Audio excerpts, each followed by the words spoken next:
My name is Tom Russell from CBS 21 Television here in the Harrisburg area, so it's an honor to be here. Just a heads up, a warning, we are going to see some snow showers tonight.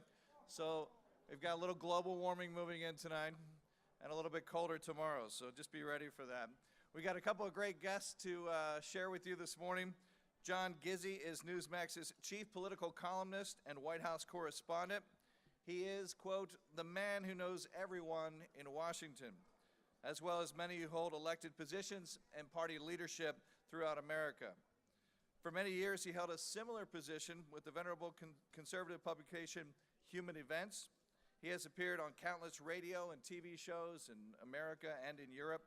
He is the recipient of the William A. Rusher Award for Journalistic Excellence and was named Journalist of the Year by the Conservative Political Action Committee, CPAC. Ladies and gentlemen, please welcome John Gizzi.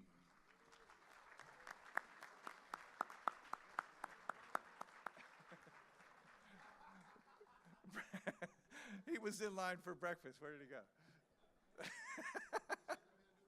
Okay, so here's what we're going to do. When he comes out.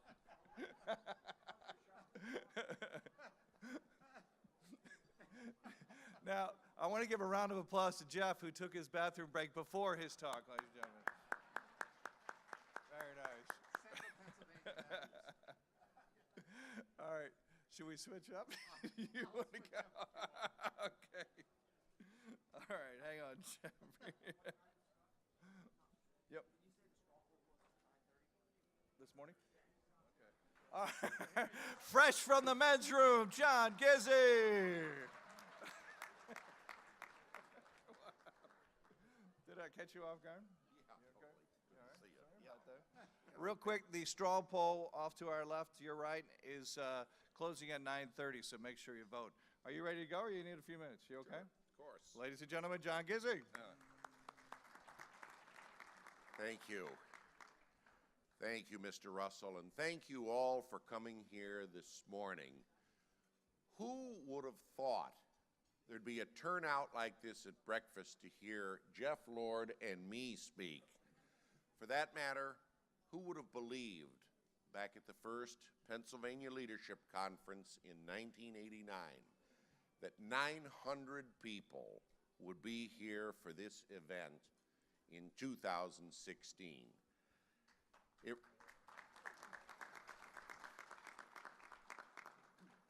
It's like the story that recently slipped out of Cuba after some papers were declassified following the president's visit to Havana. This is from 1963, mind you, right after the Cuban Missile Crisis. And the transcript shows Fidel saying to Che Guevara, "Do you think the United States will ever lift the trade embargo?" And Che replied, "Ha! A Negro will be president of the United States, and a South American will be Pope before that ever happens."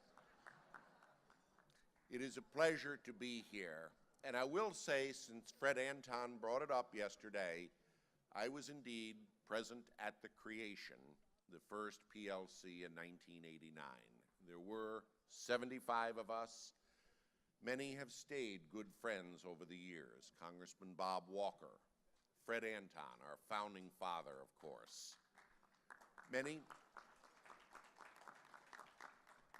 who have faded from the scene nonetheless left a lasting impression on my life and on the cause we pursue here.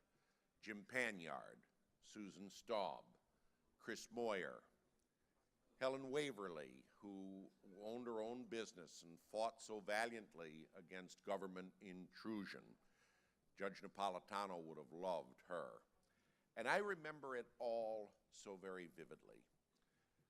I've been coming to Pennsylvania a long time, but when I come back to the PLC, it's like coming home and seeing family again. Thank you for having me once more.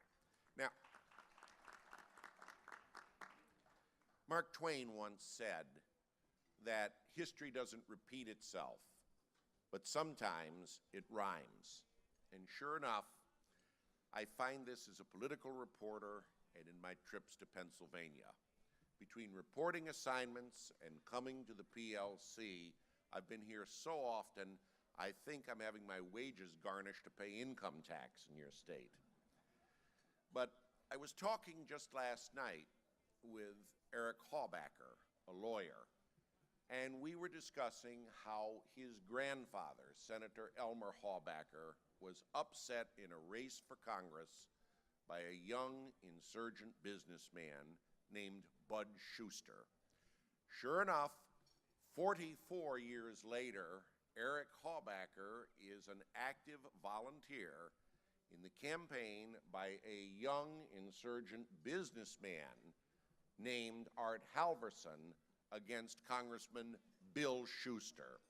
So indeed, sometimes things do indeed rhyme. I am glad to be here today. We're in a most exciting election year. There's a saying from China, may you live in interesting times. It's considered a curse to many. As a political reporter who observes campaigns, I know that now more than ever before in 2016. As people who are involved in it, you know it even better than I do. What I would have to say about the election year that's coming up is expect the unexpected and realize that, as the historian David Pietruska says, all things being equal, they aren't. It reminds me of a story told to me by the late General Alexander Haig, someone who had strong family ties to Pennsylvania. He was telling me about a general he knew from France with whom he worked when he was Supreme Commander of NATO and stationed in Paris.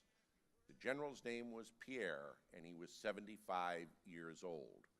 His wife, Marie, was 65 years old. One day, Marie went to the doctor's. The doctor came out and said, "You won't believe this, ma'am. You're pregnant." Marie was stunned. She then called the officers' club, where her husband Pierre was playing cribbage with the boys. He picked up the phone and said, "Hello?" And she said without hesitation, "You old goat, do you know what you went and did? You got me pregnant." And then there was a pause, and Pierre said, "Who's calling, please?"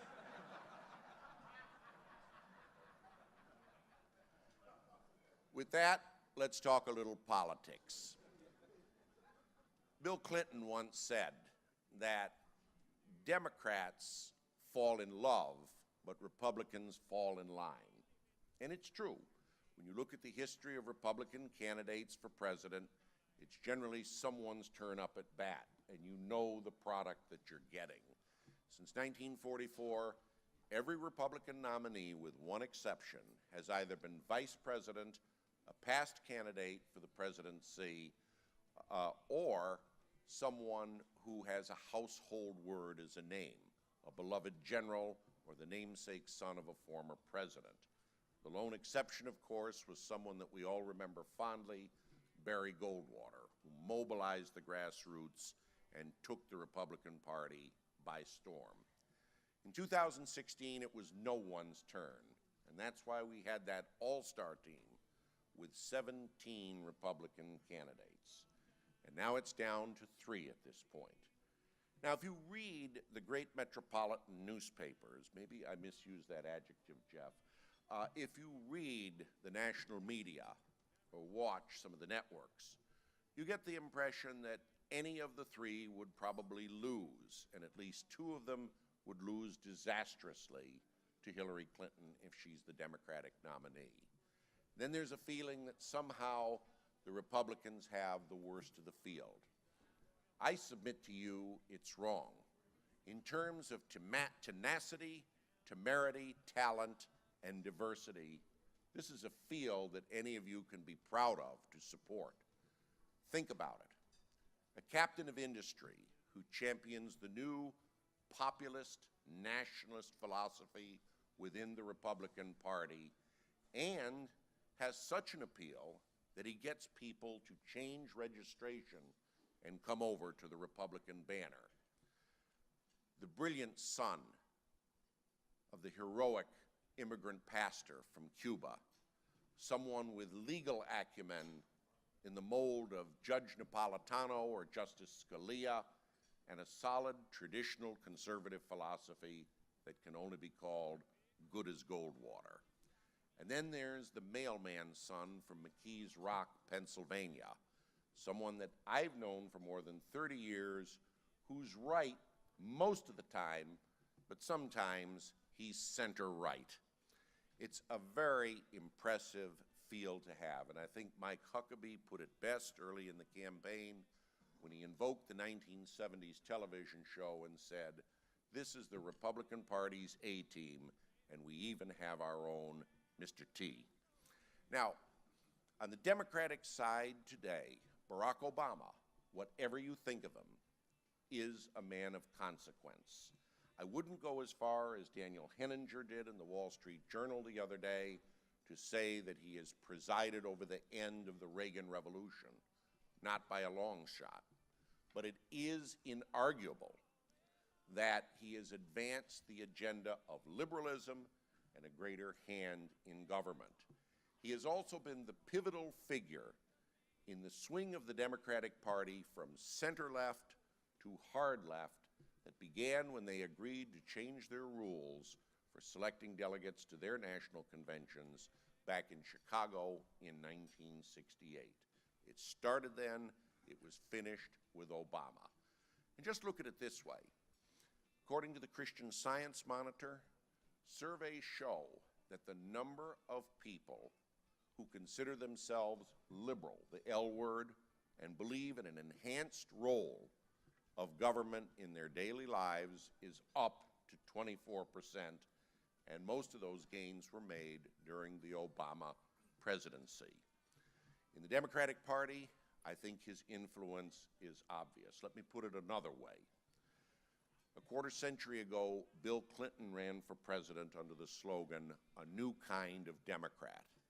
He abjured the term liberal, and when his spokesman, George Stephanopoulos, was asked, "Is Governor Clinton a liberal?" he replied, and I quote, "In no way," end of quote. Today, his wife seeks the Democratic presidential nomination, characterizing herself as a progressive, but a progressive who likes to get things done. And look, who draws the largest crowd in the Democratic Party? A self-styled, self-proclaimed, unapologetic socialist. That is the Democratic Party today.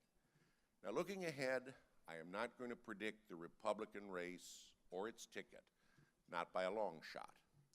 I will say on the Democratic Party, it probably looks very likely Hillary Clinton will be the nominee. So you have someone today who sought the nomination before and lost, who has been on the national scene for more than a quarter century, who is surrounded by controversy, whether it's the curious donors to the Clinton Foundation, whether it's the use of her personal server to deal with classified email, or, yes, the tragedy known as Benghazi that the national media wants to forget. I would say to you something. Do you remember George Zimmerman, the young man in Florida who was involved in that tragic shooting and had a very troubled personal life? You haven't heard a lot about him in the last 2 years since his trial ended, have you? I know why, and I'm going to tell you. George Zimmerman got the media to ignore him entirely. He legally changed his name to Benghazi.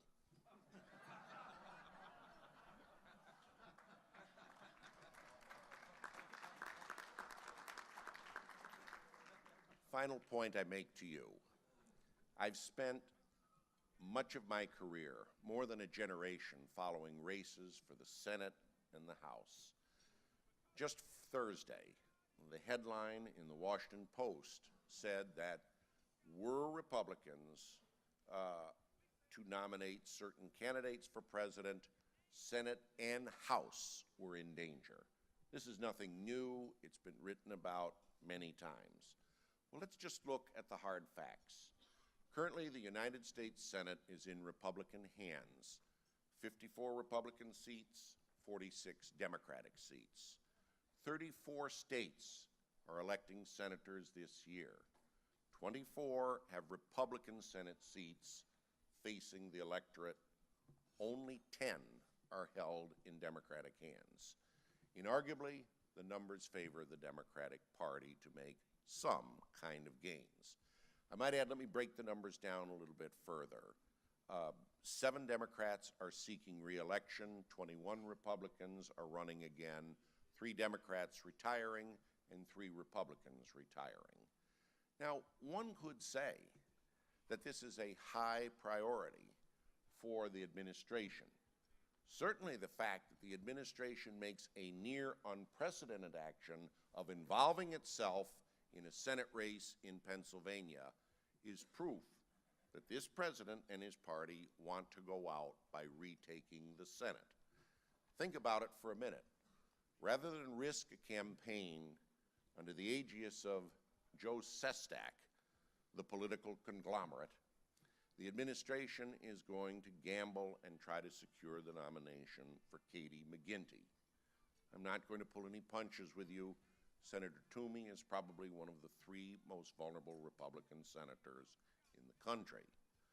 Then again, the punditocracy, the White House and others have never met with or realized the secret weapon he has in his behalf, the 900 people who came to the Pennsylvania Leadership Conference this year. And when one looks at figures and adds up the vulnerable seats and does the numbers, one conveniently forgets, if he or she is in the national media, that they have among the few Democratic seats some vulnerable weak spots of their own. A very likely Republican gain in Nevada of the seat of retiring Senator Harry Reid.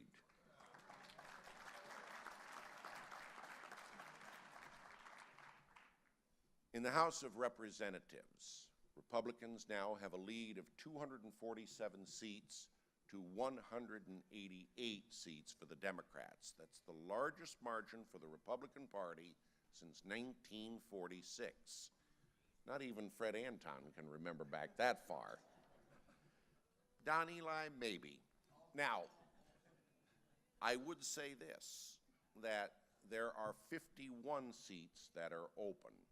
24 Republicans are retiring, 17 Democrats. In most cases, the seats will stay the same, and as was the case when Scott Perry succeeded Todd Blatt, the more conservative candidate will emerge from the Republican Party, and if William Buckley's axiom about electability is correct, then the next Republican House will be more conservative.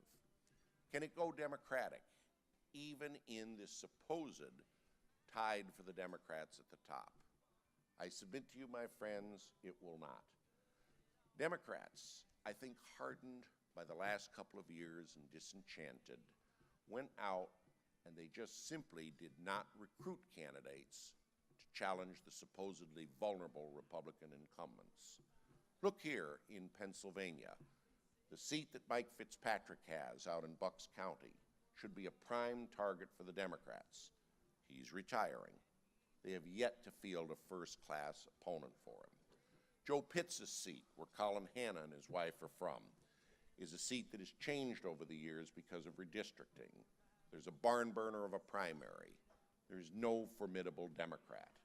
In Illinois, in Texas, and other states which had their primaries so far, Democrats, for whatever reason, just passed on running for the seats that should be in their sights in 2016. Why? I believe with all my heart it goes back to Barack Obama. He pursued the social legislation that bears his name, Obamacare, with tenacity and fervor. In the process, it became the only major social legislation in history passed strictly on a party line vote. Social Security, Medicare, Medicaid, and the civil rights legislation were all passed with the votes of members of both parties. That's why, frankly, they're considered settled. Today, the debate on repealing and replacing the Affordable Care Act is at an audible pitch as it was when it was enacted in 2010. And in the process, President Obama paid dearly in his capacity as a party leader. Let's look at the record of the last 8 years, and you'll understand why Democrats passed on so many opportunities they had for a gain. 14 Senate seats were lost under President Obama. 68 Democratic-held House seats flipped the other way. 900 seats in state legislatures around the country went from Democrat to Republican. And today, in terms of governorships, lieutenant governorships, attorneys general, and control of both houses of state legislatures, Democrats have the least number since they've had in the 1920s. That would explain why many of us conclude that the House and Senate will remain in conservative Republican hands this year, and why there just might not be the enthusiasm and the drive that Democrats have for their candidate and their ticket for president this year. My friends, it is an honor and a pleasure to be with you today. I look forward to coming back. I hope you'll continue to invite me, and I hope you will pursue the good work that you've done. When you do so, keep in mind the words of the Peruvian author and poet Mario Vargas Llosa, himself a past candidate for president. He once was asked to describe uncertainty, and he said, "Uncertainty is a flower whose petals have yet to be picked. Continue to pick those petals, to face the future, looking ahead, to triumph. As members of the PLC, as conservatives, you can do no less." Thank you. God bless you all.